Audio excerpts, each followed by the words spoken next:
aquí a bandeira de Italia. Como vedes, ten tres franxas verticais, verde, branco e negro. Agora imos escoitar o himno nacional de Italia.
Italia é un país que está situado ao sur de Europa, no mar Mediterráneo. Ten forma de bota e semella que vai golpear un balón. O norte limita con Francia, Suícia, Austria e Eslovenia. Atópase entre 4 mares: mar Mediterráneo, mar Adriático, mar Jónico e mar Tirreno. Ten moitas illas, pero as máis grandes son Cerdeña e Sicilia, o Valoro.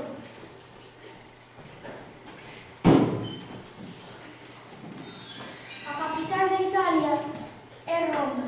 Dentro de Roma está o país máis pequeno do mundo, o Vaticano. É tan pequeno que nela só viven 900 persoas, aproximadamente, bastante menos que no Chile. As cidades máis importantes de Italia son Florencia, Venecia,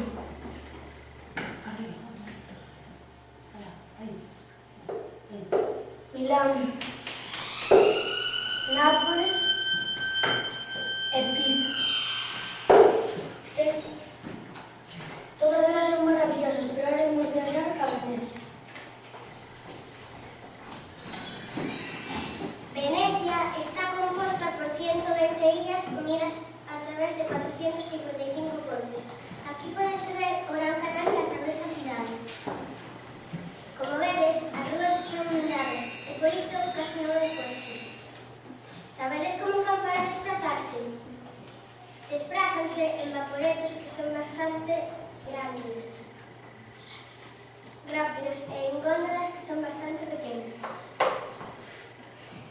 que son conducidas polos famosos gondoleros que tradicionalmente vestían as xoseladas, por iso hoxe imos así vestidos. Agora vou estar a cidade de Pisa. A Torre Pisa de Pisa é o campanario da catedral de Pisa. A súa construcción durou 200 anos, desde o século XII até o século XIV, en plena Idade Media. Sabedes por que se inclinou? Inclinouse porque estaba construída nun pantano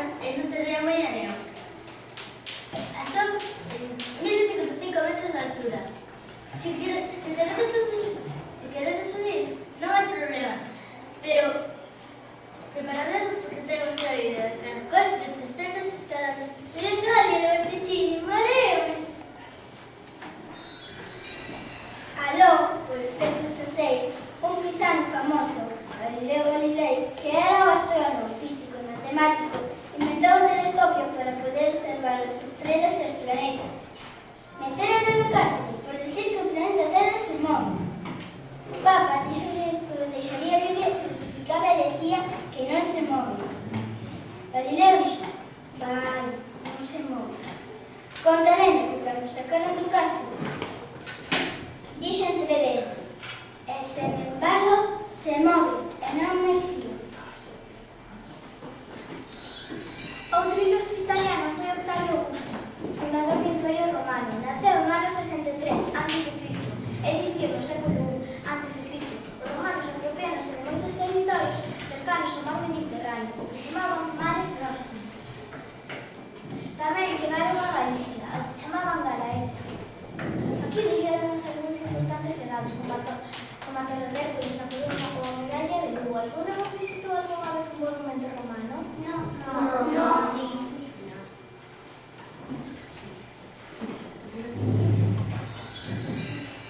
Roma está chea de monumentos que deixaron os romanos. O máis coñecido é o Coliseo. Foi construído no século I a.C., ano 80, en plena Idade Antiga. Era un lugar onde se divertían os romanos vendo loitas de animais salvaxes, execucións de prisioneiros, peleas de gladiadores. O seu lema era pan et circus. Significa que lles gustaba moito comer e divertirse dese xeito. Questi romani erano pazzi, son todos extremados.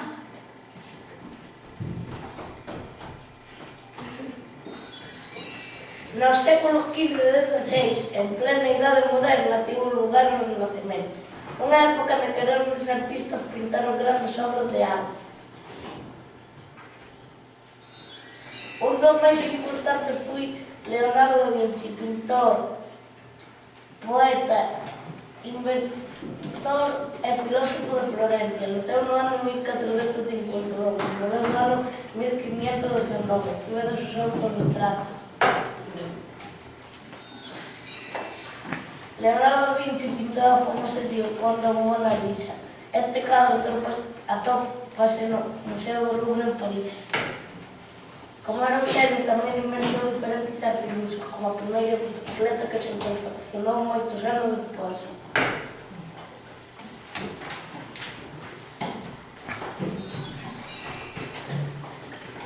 Miguel Ángel foi outro gran xenio, pintor, escultor, arquitecto e poeta florentino.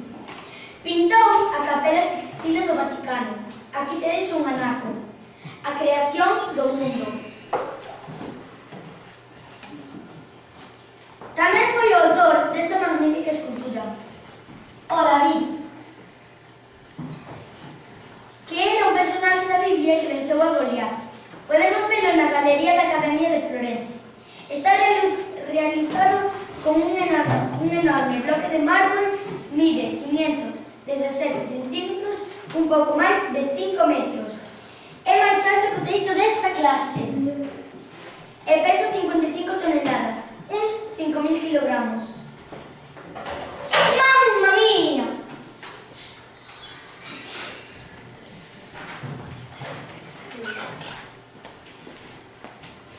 Outro célebre italiano foi Giuseppe Verdi, un compositor romántico do século XIX. Compuso óperas como O Nabucco, A Traviata Boita. Aida era unha princesa etíope que a levaron a Egipto para facela escrava. Verdi compúsole unha ópera. As óperas de Verdi son tan importantes que hoxe en día aínda se escoitan por todo o mundo. Escoitamos un fragmento da Aida, a ver se soa.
Ai, xa estás